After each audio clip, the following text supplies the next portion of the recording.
Discourse. I am Tyler Frater alongside Richard D. the Cruz. Hello. And Chief Engineer Lieutenant Commander Connor Frater, who is not here today. Follow us on Twitter and Facebook at The Gaming Discourse, or don't follow us on Twitter. I don't know what's going on Twitter these days. I don't go there. I post once a month. Follow us on Blue Sky. I'm there. Well, no, I'm not. I'm not going to be on Blue Sky either.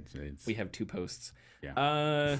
Patreon.com/The Gaming Discourse. $247, $10. Get your name in the video credits, early access to our videos, access to our Discord server, and more. I have a special surprise this week. Wednesday, there will be new content. It's an interview with somebody who I haven't said who yet, so I won't say just yet. But if you play a famous sci-fi shooter, there's a handful of them. There are a handful of those, starring a big green man. You will find it a good surprise, I think. So I'll post it first on Patreon and all that, and hopefully I'll have it done by like Wednesday night. So yeah, go check out our Patreon, and then it'll be public Friday, Saturday, sometime during the weekend. I listened to Gaming Discourse FM. It's terrible, huh? No, it's totally, it's fine. Actually, yeah, it's great. No, it's all right. I appreciated the Strauss Zelnick joke. Yes, you snuck that in there. Yeah, I like that. But I gave you the Battlefield 2 main menu. Yes, afterwards, which is a great song. Which is a great song, by the way. I will put that up there. Yes, very good. Yeah. Do you have a theme for this week? Sonic, because the release of Knuckles yesterday. Despite the opinions of how good or bad that show may be. I watched it. I haven't. I do enjoy Sonic. I very much enjoyed the first movie. The second one was good, but I don't think I will watch the film. I'll wait till the show. I will wait till the third film though. But yes, due to the release of Sonic, it will be a Sonic themed episode. What was that stage during our coffee and pie of Sonic? Was it the elephant stage that the music was like, you were like, you're gonna like this music, and then the stage started, and that was Mega Man. That was Mega Man. Oh, that's right. Oh, I'm so stupid. No, that's okay. That was the Mega Man. I got my coffee and pies mixed up. That's all right. I'm not a real gamer. However, Sonic does have banging music. It does. I'm gonna go ahead and end the podcast now. Delete the channel. Sayonara, signing off. Good night, good luck. Okay, Sonic, looking forward to that. So you said you have not played games this week? Yeah, I haven't played, or I haven't made, any headway in anything worthwhile I'd like to talk about, but I at least did watch the first 2 episodes of the Fallout TV show. I am itching to hear your thoughts. No, it's very, very good so far. I think that the opening, sequence was a bit bone chilling, in certain aspects. And so far, I think my favorite aspect of the show, or at least something that they get right, is I don't know if it's more of showing and not telling, or not treating who they want their main audience to be as idiots. I think it's the former, though, because we have 2 so far very important items in the Fallout universe that is shown in the TV show that it is not focused on. So we have the Pip-Boy, yes. Particularly. The Pip-Boy has been used several times in the show, but they've never been like, look, it's the Pip-Boy, yes. And just kind of you're so right, yeah. And they just, this person needed to use it for this thing. Because it's part of the world. Context clues put you into what they're doing. Cool. I didn't even think. Yes, you're correct. Mm-hmm. And that's an ongoing, that's something that'll repeat throughout the rest of the show. Oh, cool. Is a character will have to do something, and you'll see a quick shot of the Pip-Boy, and it'll say like at one point a character has to put in coordinates. Mm-hmm. So she looks at her Pip-Boy, coordinate set. Oh, yes, yes. Boom. Yeah, you did see that. Okay, I did. That was the second episode, yes. Yep. And then my favorite one so far, and this one I felt was very important, was particularly the stim pack. Mm-hmm. And so in the first episode, we see our main hero Lucy, get injured, and you see her inject the stim pack into her torso, and then she goes about her business, not very quickly, but she's still like, and she goes about it quickly, or she goes about it later. But the second episode, we have Dog Meat, who gets almost, deathly injured. And we see a character kind of look around, grab a stim pack, use it, and within 5 seconds, Dogmeat's like, whoa, and up and out and about. And it's really awesome for them to, not treat the audience like as if they don't know anything. Sure, like everything is delivered on a silver platter. Yeah. So, did you ever see Ghostbusters Afterlife? No, I didn't. The second.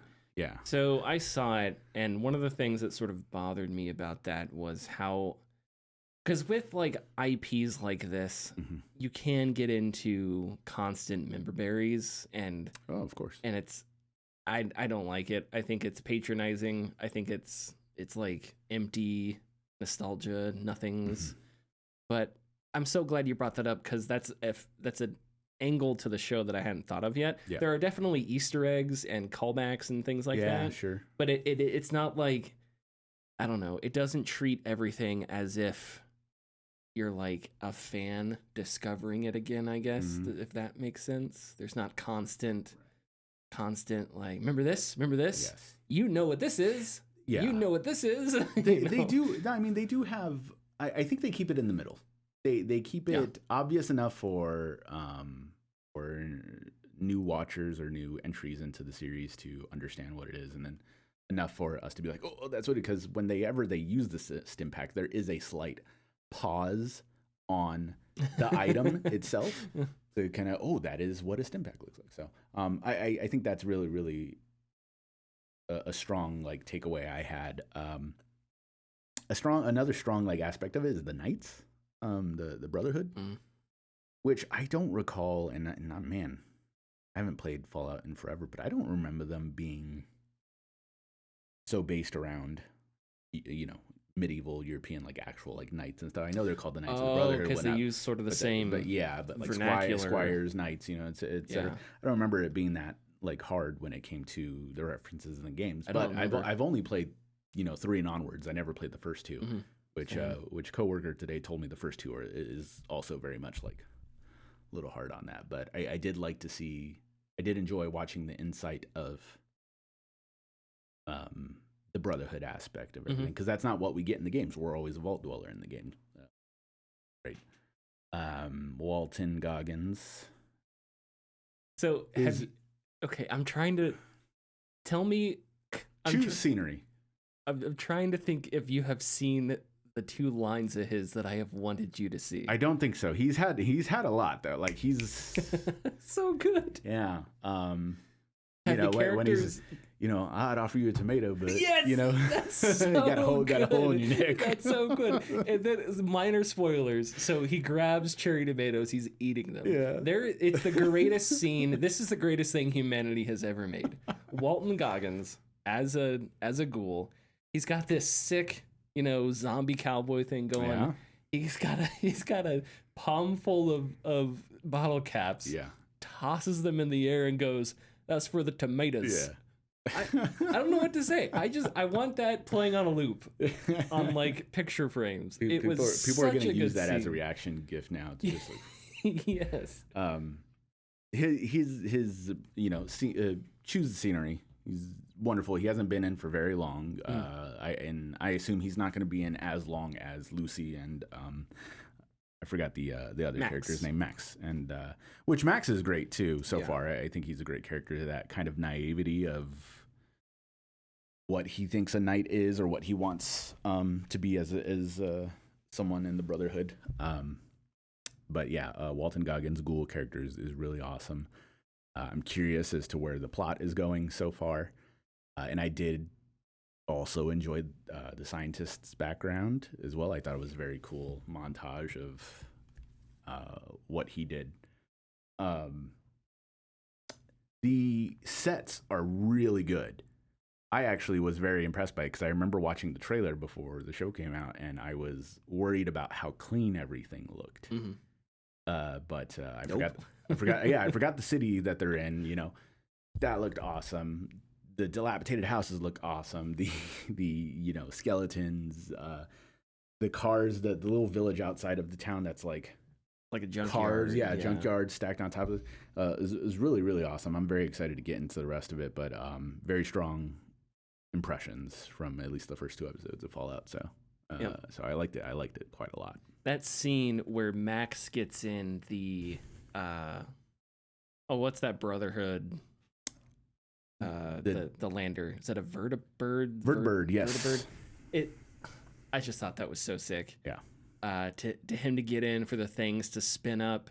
It felt like you were watching a scene from a war movie, and the knight was sitting in the back. Like I was like, oh, that's really cool. Yes. Just to see a live action version of it, and to have it shot in the same way of like a war movie or something like that. I just thought it was really neat. Yeah. Yeah.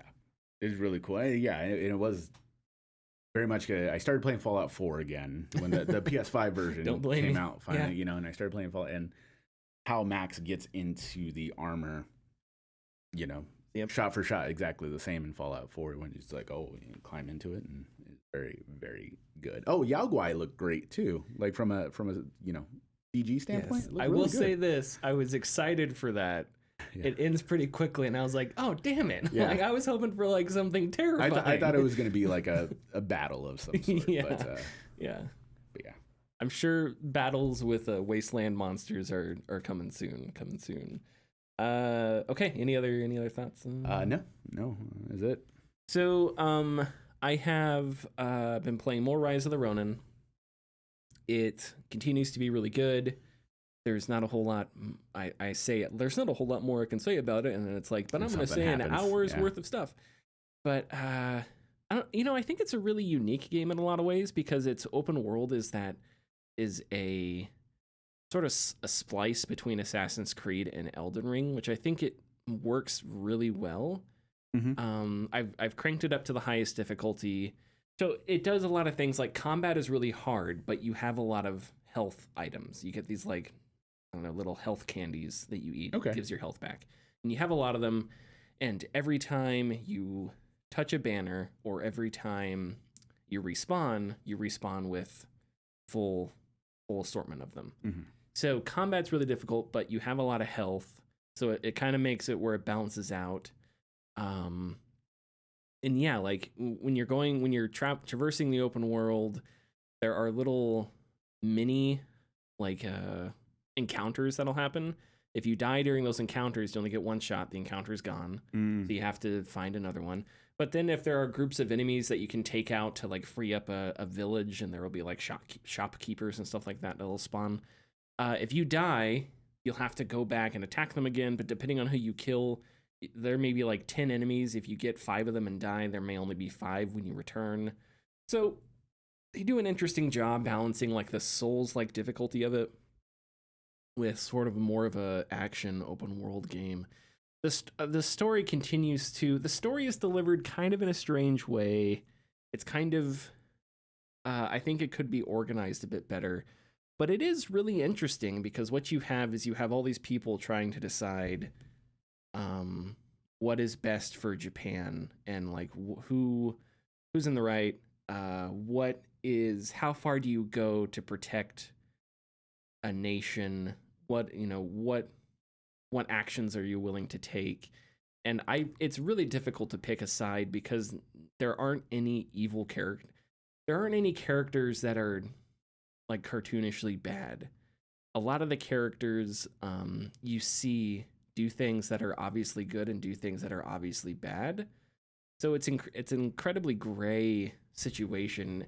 And then there's a character that one of the main companions that you meet early on in the game, he goes through Ryoma. He goes through a really tough like identity crisis because he wants to overthrow the shogunate. He's in with his friends. Yeah. But then his friends do things that he's uncomfortable with. They burn down a couple buildings, and he thinks that's going too far. That you're burning down places that we could use. So you're like hurting Japan more than you're helping it.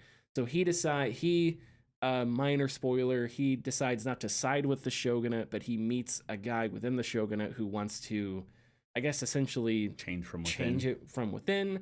So he's kind of, okay, maybe this is the way to go, and he doesn't know how his buddies in the anti-shogunate side are going to react to that once he learns it.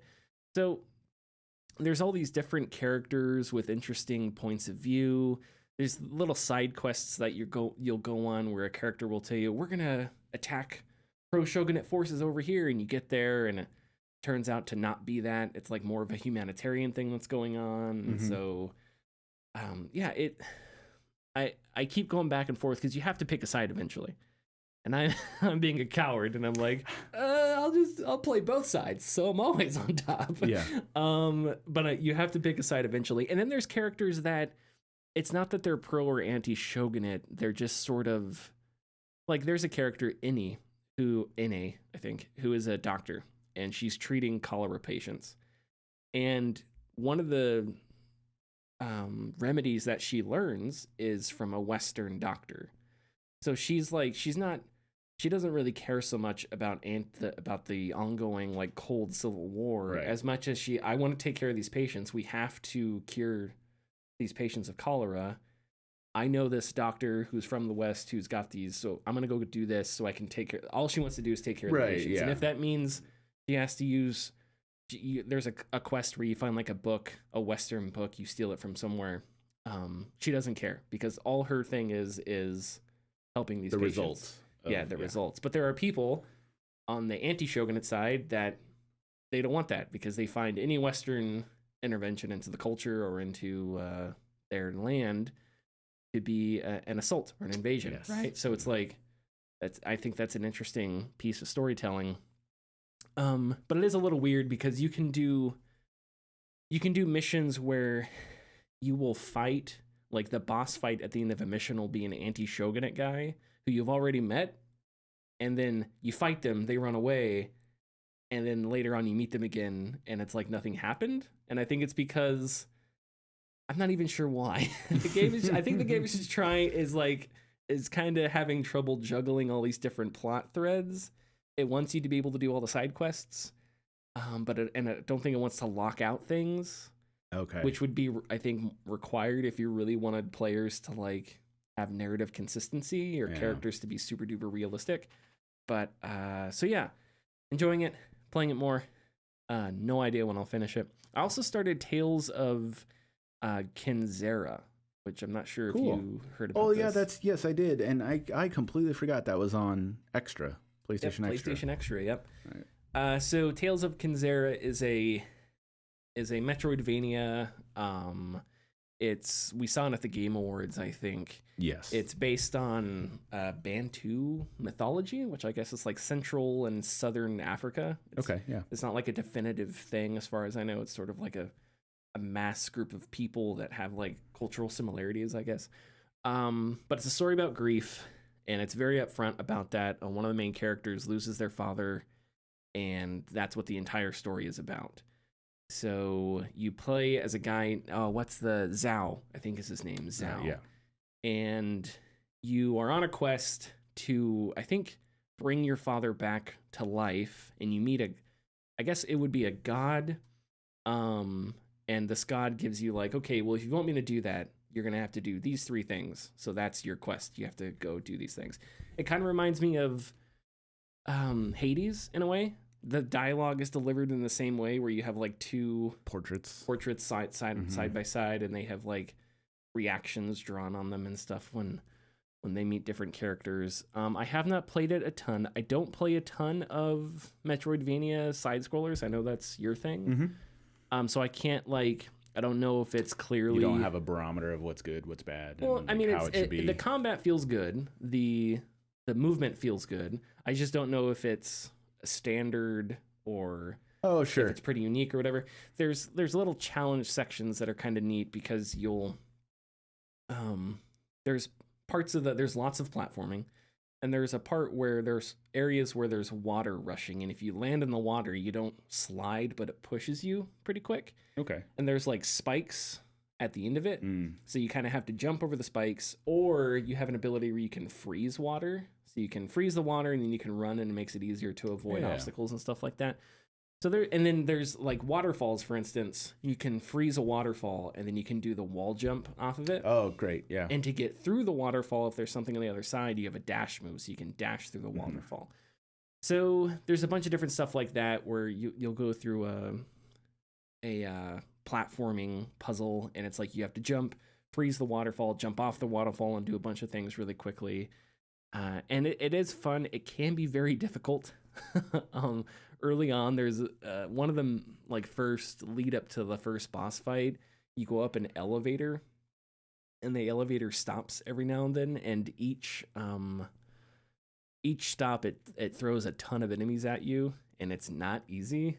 The way you regain health is you attack enemies, you do damage, and when you do damage, you get these little purple boxes fill up, and when one fills up all the way, you can activate it and get health back. So you're incentivized to attack enemies in order to regain your health. So yeah, I think it's nice. The soundtrack is nice. The visuals are really cool. But I've only played it for maybe hour and a half, 2 hours. So I'll have to play it a little bit more. But I know that's Metroidvanias are your your big genres. So yeah, I'll have to give it a shot. It is something that I had on in my vision, we'll say, of like things that are like, but it just kind of like slipped away because I forgot that it was on PlayStation Extra. That is a game that if I ever play it or not play it, I think that is something I'd like to buy, just to support that creator. Same. Because he was really genuine dude, when he was speaking about it at the Game Awards, and it seems like he's been doing it alone. Like, I think he has a team. Oh yeah, I think it's a small team. But it's something that he's been upfront. He's been like the spokesperson for the game. Yeah.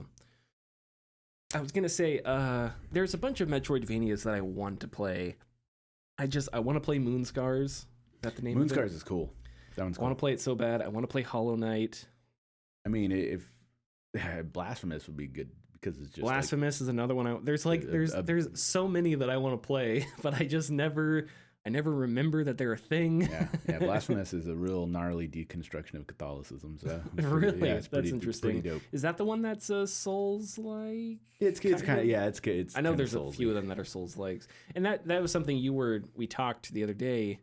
Yeah, you were kind of disappointed about was how many Metroidvanias are like now Metroidvania Souls-likes. Yeah, pretty much. Yeah, instead of just being a Metroidvania, which I don't think Tales of Kinzera it's not a Souls-like. But. Yeah, it's not a bad thing because it fits the genre so well, but there are some that I just kind of want to go through. I can't even describe how I want my Metroidvania to play. I mean, I can always point to Symphony of the Night, but the whole step-by-step process of kill these enemies, gain this arbitrary orb or currency, and then use that at a specific point to level up. Sure. Die, you have to go all the way back, and like that type of formula is grating when it's every single one. And that's why I got tired of Souls-likes, because like Lies of P was so cool. Played the demo, and it's like, oh, we're doing this again. Like, and that's like Stellar Blade from the demo was it held a little bit back on that. So that's why I'm like, okay, like, seems like it's going to be great. But I think Hollow Knight is probably the least of those. It does have that. No, it's kind of light on that. Okay. It doesn't lean on it as a crutch. Okay. That makes sense. Yeah. Anyways. Because I think the last side-scroller game I played and like ended up finishing it was Carrion, which I guess is technically a side-scroller. That's pretty much like a throwing a snowball down a hill because that's literally what you just do. Yes. Like very fun. It's a very fun game, but it's not really. But I need to get into that genre. Oh, and then another one. What's the one that was the review was plagiarized? It's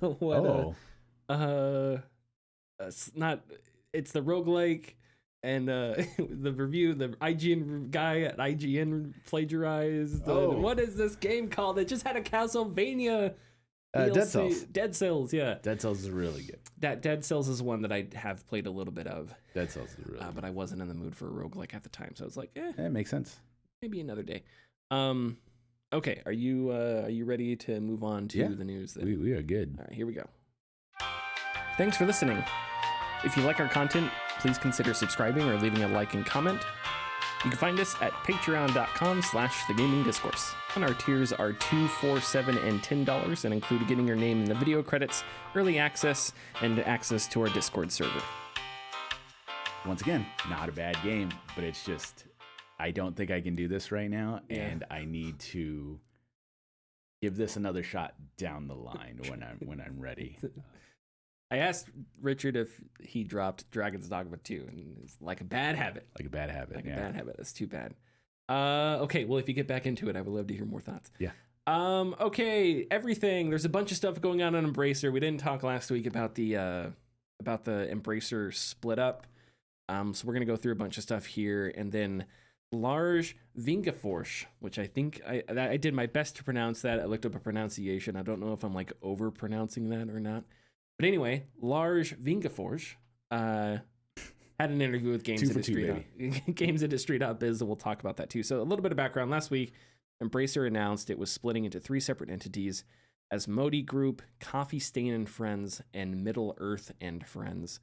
The name Embracer will change eventually, though Lars Vingefors, the CEO, will stay CEO of a new holding company. So there's going to be a larger holding company that has these 3 smaller companies underneath it. As far as I can tell, Asmodee Group is going to be board game based, physical tabletop stuff. That's who you get. Coffee Stain and Friends is going to be like your mid AA games, which, by the way, Coffee Stain, talk about, because I don't know if you know much about Coffee Stain, but familiar.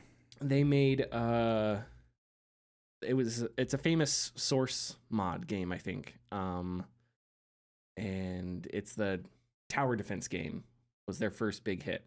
And they made, and their biggest hit most recently is Satisfactory. Ooh, Sanctum. Sanctum. I was going to ask if it was Sanctum. Yep. Sanctum was good. That's how they started, and now they're like one of the 3 big companies underneath Embracer, which I think is cool. I had a Sanctum song on the last episode.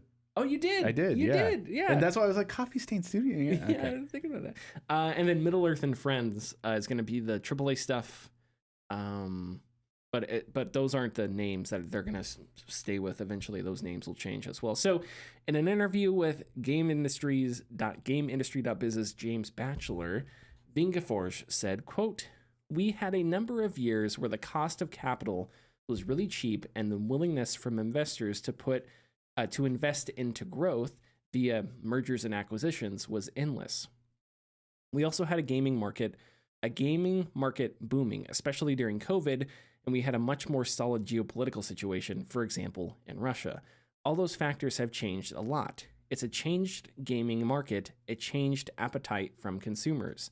The success of the games we released decreased in the past few years because the appetite from consumers or the quality from some titles was not good enough.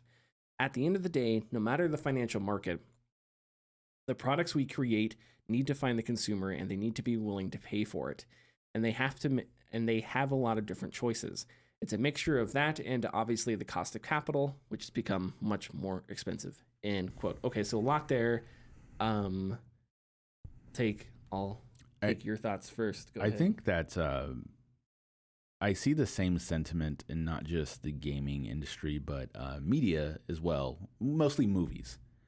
And they keep talking about like tastes are changed, or the like appetite is, as he says, the appetite from consumers has changed. And I don't know if I believe it's changed much. It's just we want better from these I'm going to say creators. But not in the sense that like we want bigger and better. We just want whatever you put out to be worth our time and our money. And I'm not very stringent on that personally, but just because it's recency bias, we keep pointing to Helldivers 2. Sure. Or not just Helldivers 2, Power World, and now what's the newest one that just released this week? It's on Steam. It's like a Manor Lords. Manor Lords, yeah. Of games that are on the cheaper side. Everybody's hurting. We need something that we can spend our money on and depend on. I think people don't truly care about the best graphics, the best. Well, gameplay we care about, but the best graphics, the best. We don't want you to spend 6+ years on a game. We want something that we can enjoy consistently. And the more you put out a consistent, good product, the more your sales tend to sure. jump up. And yeah, he is right about the geopolitical stances and COVID and whatnot, but this is where you have to kind of have the forethought to roll with the punches and not invest so much into so many things when you know that we spoke about it all the time, that influx of cash will end. It's a bubble. Yeah, it's a bubble. And so this is now the consequence of flying too close to the sun. Yeah. I don't like the players' taste changing. I think that's an excuse. Yeah. Because it's like, on what level, people would still love a Deus Ex game. Yes. And they're going to want one next year and the year after